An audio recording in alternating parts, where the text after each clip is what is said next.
Alkisah. Pada suatu hari Rasulullah ditemui oleh malaikat Jibril. Rasul bertanya, "Ada apa wahai Jibril?" Jibril menjawab, "Wahai Muhammad, sesungguhnya hari ini Allah Subhanahu wa Ta'ala sedang mengobarkan nyala api neraka dan seluruh malaikat amat ketakutan, mereka tidak tahu harus bagaimana. Untung aku ingat bahwa engkau adalah sumber cinta dan sayang Allah Subhanahu wa Ta'ala kepada alam semesta. Dengan alasan itu aku kesini, bertabaruk dengan cinta Allah kepada dirimu." Rasulullah terdiam beberapa saat, kemudian bertanya lagi, "Wahai Jibril, ceritakan padaku bagaimanakah neraka itu sesungguhnya?" Jibril menjawab, "Wahai Muhammad, neraka itu bagaikan lubang-lubang yang terdiri dari 7 tingkat.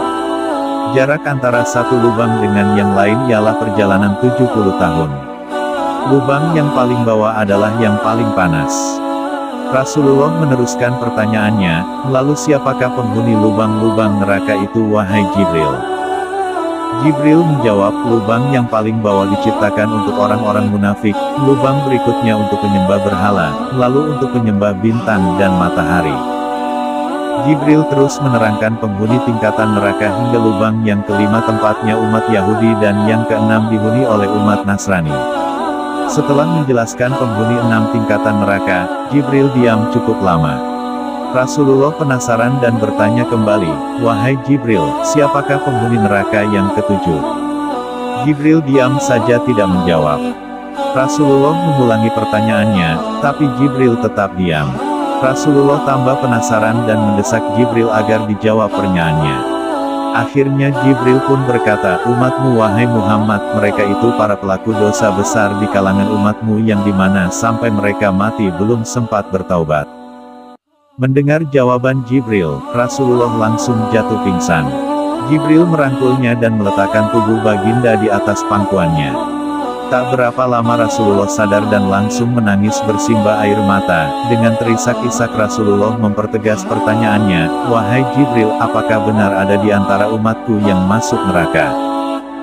Jibril menjawab, "Benar wahai Muhammad, pelaku dosa besar di antara umatmu yang belum bertaubat." Setelah itu Rasulullah langsung menghadap kiblat dan sujud kepada Allah Subhanahu wa Ta'ala dalam isak tangisnya.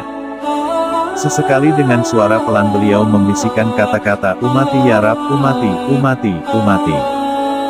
Rasulullah tidak mengangkat kepalanya dalam keadaan seperti itu selama 3 hari 3 malam kecuali setiap Bilal bin Rabah mengumandangkan azan, barulah beliau bangkit untuk menjadi imam dan setelah itu kembali sujud lagi.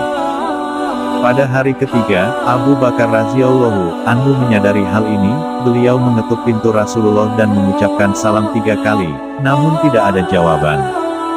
Abu Bakar radhiyallahu anhu sedih dan berseru di depan pintu Nabi, "Apakah ada jalan untuk masuk ke rumah Rasulullah?" Tetap tidak ada jawaban.